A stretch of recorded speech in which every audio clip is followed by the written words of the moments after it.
This is the lesson 11 in Theory of Computation. We start to the new chapter. In this lesson, we will learn decidable and undecidable languages. The main titles you will hear within the scope of this chapter are as follows. The first, decidable languages. The second, enumerable languages.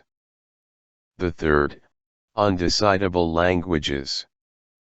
In some resources, the terms recursively enumerable or Turing recognizable is used instead of enumerable. Don't be confused, they all represent the same thing.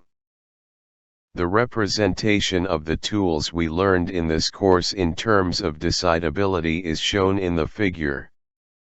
In short, all problems that are not decidable are called undecidable. But some of the undecidable languages are treated as recursively enumerable. This is conceptually important. On a word entered for testing L language, a Turing machine can do one of following. It stops and accepts.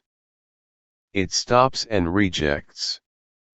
Or it cannot stop. Although we are not dealing with a machine that does not stop in the chapter of Turing machines, you have experienced this in the push-down automata examples. So you can predict that any Turing machine can also go into an infinite loop.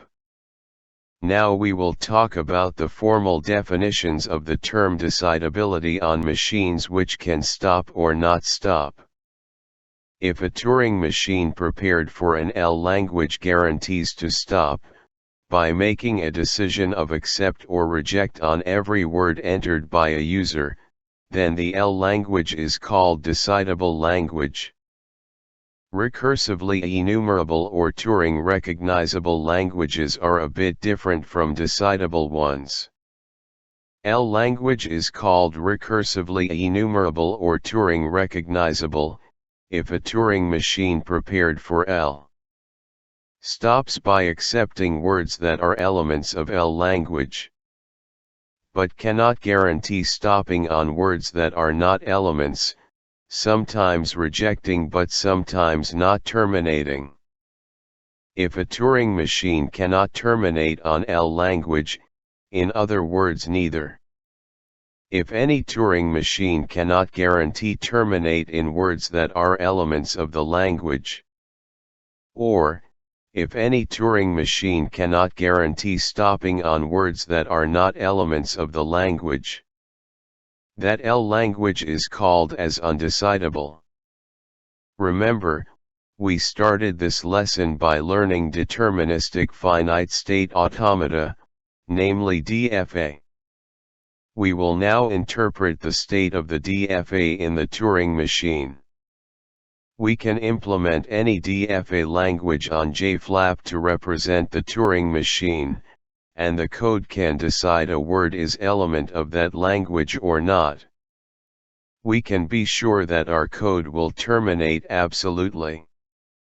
Because we know that there is no loop forever in DFA. It has states and each state means accept or reject. For this reason we can say DFA language is decidable. We learned that DFA and NFA are equivalent to each other. With this information alone, you can interpret that, if DFA is decidable, then NFA must be decidable too. You are right. Because every NFA can be transformed into a DFA, we can prove this theoretically. As a result, NFA language is decidable. Now, we can look at context-free grammar language. Remember, there can be some loop forever structures in this language. But Chomsky normal form could prevent this situation. In order to find out if it is decidable, we can consider Chomsky normal form. If we transform a context-free grammar into Chomsky normal form, for a word with n length, it is guaranteed that it terminates in 2n-1 steps. Thus, we have proved the following result: context-free grammar language is decidable. Now we're starting to look at really hard problems. We can start by considering the JFlap implementation again. When a code written with a Turing machine is loaded into JFlap, can JFlap detect that the code has an infinite loop? Or we can ask the question as follows: can JFlap guarantee terminating on every Turing machine code? Now, we assume that ATM is decidable. With this assumption, there exists a Turing machine H that has the following property. For every input string m, w for H.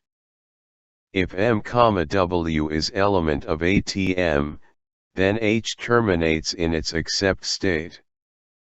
If m, w is not element of ATM, then H terminates in its reject state.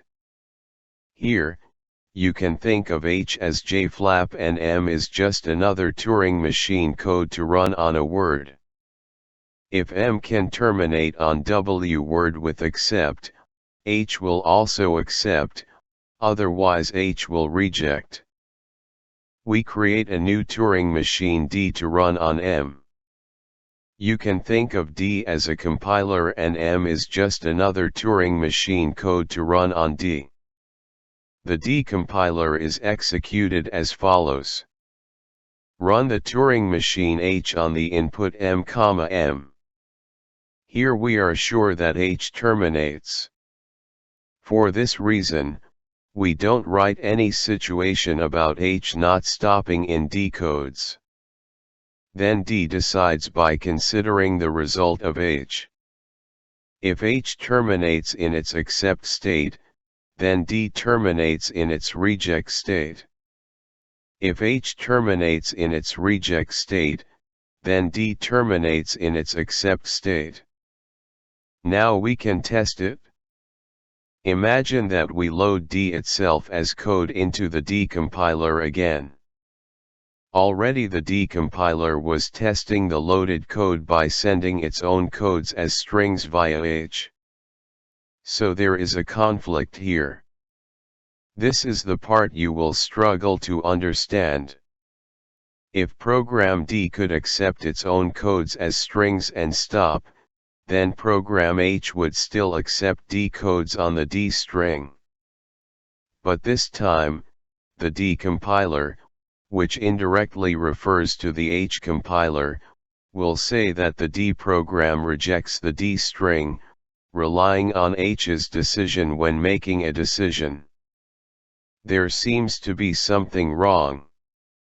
Now let's consider the opposite.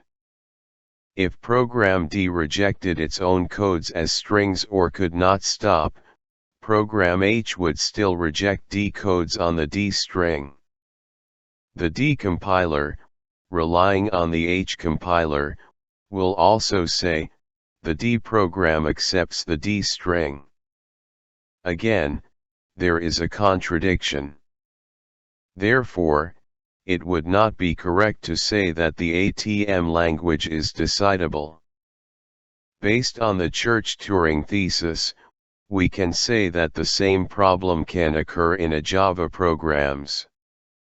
We define the following language. Halt equals p, w so that p is a Java program that terminates on the input string w. Let the H and Q programs below be prepared with the same logic as in the previous example. Let's think about what happens if we send the code to the Q program again instead of p as a parameter. Both of the languages we mentioned fall under enumerability. But we will also talk about a language which is not enumerable. There are some relationships between decidability and enumerability. If you are in doubt about a problem, you can comment using the rules below. The first, the P program is decidable, if and only if inverse of P is decidable. The second, the P program is decidable, if and only if both P and inverse of P are enumerable. The third, if the P program is decidable, then P is enumerable. That's all. Thanks for listening.